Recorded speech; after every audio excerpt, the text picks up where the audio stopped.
Hello and welcome back to some more PSGL highlights. We're back after a week's break. We missed Russia, but we're back and it's Singapore, which is one of the highlights for me on the calendar, probably. A bit more exciting than your standard sort of soft medium strategy. So, as you can see in the background, we're just doing slow laps now, 33.9, which is obviously miles off the pace. But yeah, that is at least our aim for the strategy in this race. So we skip onto our final qualifying lap, and it's a bit of a strange one because we're not even pushing at all. Don't intend to get a good lap in here, but it's just a standard sort of queuing mess to start the lap, and you'll see in a minute. I didn't realise we had Gill behind us, so I thought I blocked him. I don't think I actually did. I think he just about got around, but he backed off at the end here, so I don't know if he actually did block him or not, but he didn't seem too bothered by that anyway. But yeah, so it's a very weird sort of scenario. Starting our final lap, but not wanting to do a good lap. But at the same time, it actually is still quite challenging because you want to get 11th. Basically, if you didn't know, the hard medium strategy around here is very, very quick. And that was the preference I had. I didn't think I'd be quick enough to get sort of the top 2 or 3, so I thought the starting on hards was probably the better option. But yeah, it's a lot harder than it sounds because getting 11th when a lot of other people are also trying to get 11th is very difficult. I think at this stage, P11 was about a 33.5 or something like that. So I'm just trying to judge with the delta, the lap times, what times I want to be doing really. But yeah, we're just going to sort of cruise-ish. I say cruise-ish. We're sort of pushing a little bit, but not really too much around the first 2 sectors, and then sort of hopefully judge around the final sector what we're going to do. So yeah, we're about green on the delta-ish, that equal with our 33.9, but backed off a lot in the last sector on the first run. So we're just going to see where this gets us and just hope that we can get somewhere near the top end of the final 10 cars, I guess you'd say. So come around the final 2 corners now, the final chicane, just make sure to not invalidate it because that would be the worst case scenario. We'll come around this final corner now. We're going to back off a little bit before the line because I thought I was going to improve by a little bit too much there. We do exactly a 33.5, which at the moment, P11 exactly, which was perfect, but obviously a lot of cars behind that still need to do times and that haven't set yet.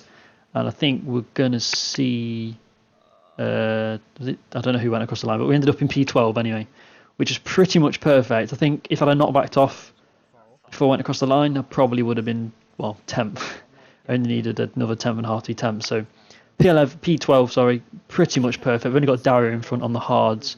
And I knew the pace for the hard medium strat I had was very decent. So it's looking promising. The hard part of the race, believe it or not, is already done from qualifying.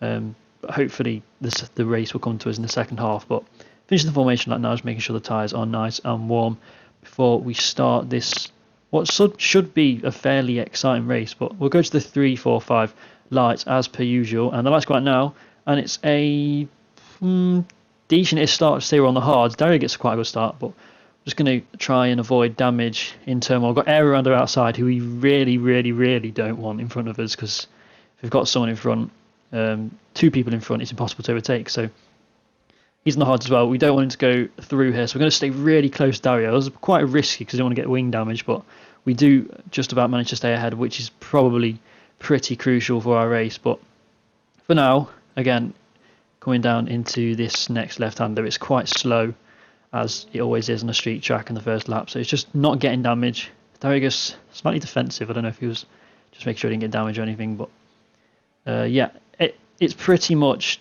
trying to stick with the front medium and soft runners if you can, but obviously I'm not going to be the one that's dictating the pace. It's going to be Dario. But from practice, I can probably say that the pace should be around lowish 39s, which we're doing mid 39s now, which is not too bad, I guess, for the race. But we skipped to lap 5 and we're still behind Dario. A lot of the soft runners are already pit, but just come around the final corner now. You see Dario gets a bit of a twitch on here and he just completely bottles it into the wall. And that, I was really hoping there wasn't a safety car at this point. But just go around turn 1, there's a virtual safety car, which is okay. As long as it wasn't a full safety car, it's not the end of the world. But yeah, that definitely helps us because we've just got clean air now, which is pretty much perfect for us. So we can push as much as we want. The only people still out at this point are Vasta and Domi, who are on the medium. So they're going to go to the mediums and then potentially be on fresher hards at the end. But one of the only important things to note from that virtual safety car is that I think Thyman, who was the net leader or net second, I'm not quite sure, but he pit under that virtual safety car. So he has gained massively on pretty much everyone at this point. So he's looking very, very good for the win. Yeah, he's got a huge gap now. So, but we'll see. The strategy's still going to go well with any luck. And we actually pulled a little bit of a gap on aero through the virtual safety car restart. I'm not sure why, but we did. We skipped to lap 12, and it's pretty much the same scenario as before. But you see now in 5th place, Thyman pops up, 11.8 seconds behind. So that's the gap we've got to him. The pit stop, I think, is about 26 seconds. No, something about that. It's quite a long one around here, but we'll have a look at the laps now. So in the lap 12, we do a 39.7. The gap's 11.5 seconds. So we're going to look through the rest of the laps now. So I'll come across the line for lap 14, 39.5. Gap 11.6 that time. So we actually pulled away slightly. Lap 14, 39.6 again. Gap 11.3. So the pace is really, really good at this point. Lap 15, we're going to come across to the line. 39.6. So, you know, the gap's looking pretty good. 39.7 on lap 17. The gap that's the Ash best. 11.2 seconds. So the gap's really not come down as much as I'd expect it to have at all, considering he's on the fresher tyres. So at this point, I can't lie, I was thinking there's a very good chance of a good podium here, if not potentially challenging for the lead, because we've got very good pace at this point. But on that last lap, Juiced, who was in P3 in the little train with us, he pit, so I'm pretty sure he'll undercut us because the medium advantage is absolutely huge. But skipping on to the end of lap 17, we're doing a green middle sector. We've actually pulled about a second gap on aero behind, so the end lap was very good. We're going to come into the pits now, just about slowing down for the marks, and bang on a set of medium tyres. Now, one thing I didn't point on through that first stint was I was trying to save the ERS. The ERS it's not awful around here, but you need a lot of it for obviously overtaking everyone on the medium tyres. So try to save as best we can. We're going to come out the pits on about 70%, so that's decent. So go across the pit lane, exit line. I thought it was going to give me a penalty for technically cutting, considering I've left the pit lane, but it didn't, which was nice. And yeah, you can see the gap to Juiced in front is 1.4, so the undercut is ridiculous. But he does have a 3-second penalty, so as long as we do stay with, then we're looking very good. But yeah, you might be thinking, oh, you're absolutely miles behind, you're in P10, why do you think you can be challenged for a podium? But yeah, these tyres at the start of the stint are probably about 3 seconds quicker than the old medium on the old hards, and I'm not exaggerating by that. Like, it's actually crazy. Lee Finley, you can see the gap to him is 2 seconds. I think it was about 2.5, about 3 corners ago. I know he's on the mediums, but I think they're fairly worn, and you can just see the amount of gaining just on Lee Finley as well, and he's on medium tyres. So the amount we're going to be gaining on the hard runners is just crazy, and yeah, it's looking very good as long as we can catch and pass them very quickly. But Lee gets overtaken by Juice. They're both in the same team of VSR, so they're obviously going to work together. But now it's our job to get past Lee. I mean, it shouldn't be too difficult considering the massive tyre advantage we have. I mean, you can just see how much we've caught already. So let's hopefully see if we can make light work. But I think you all know what's going to happen here.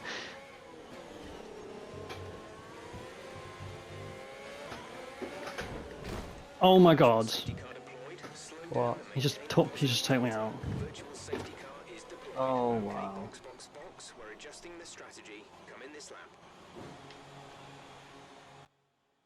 And yeah, nothing much to say about that. Yeah, just caught up in someone else's incident again, which is very much not ideal. But yeah, it is what it is, and you can see I'll be very annoyed at this point. I just retired from the race. Literally retired, ended the recording. That was as much footage as I've got. So yeah, I don't want to dwell on it too much, but obviously there was a lot of potential in that. I definitely think I could have got a top 3, top 2 at least. But it is what it is, and we have to move on from it. But got a little bit of a slow-mo replay here just to see exactly what happened, and you You see Lee is obviously going out wide. We've got a lot more grip, so we can take a tighter line. He just seems to lose it on the traction and just, I go with him into the wall, I guess. I'm assuming he would have done the same thing if I was there or not, but yeah, it's one of those things, isn't it? Obviously, probably someone else's instance, but that's what it is. But I've put a clip here of a practice session I did just to prove how the strategy would have worked. You can see Sparks was doing the same strategy as Thyman was going to.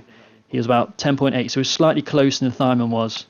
And the gap when we came out the pit lane was about 16.8 seconds. So it was bigger than the gap to Thyman. And you can see by like 28 of that stint, we'd caught that entire gap and overtaken him. So obviously in the real thing, there's traffic and whatnot. And we finished 5 seconds ahead. So you can just see the advantage you can gain from the medium tyres. And I think if we'd have got a clean run, genuinely there was an opportunity. But yeah, that little bit at the end, just proving the strategy, my thoughts of what the strategy could have done. But yeah, anyway, it is what it is. We'll obviously go again next time, which I think is USA. So let's hope we can get some points on the board. Every time I've had a DNF, actually, funnily enough, I've got a podium in the next race. So yeah, let's hope we can come back from it. In terms of the championship, I'm down in like 8th, 9th place now, which is not ideal. And I think, had the season have gone a different way, I'd be a lot higher up. But it is what it is, and it's the same for a lot of other people. So we deal with what we've got and move on to the next one. But yeah, thanks for watching these highlights anyway.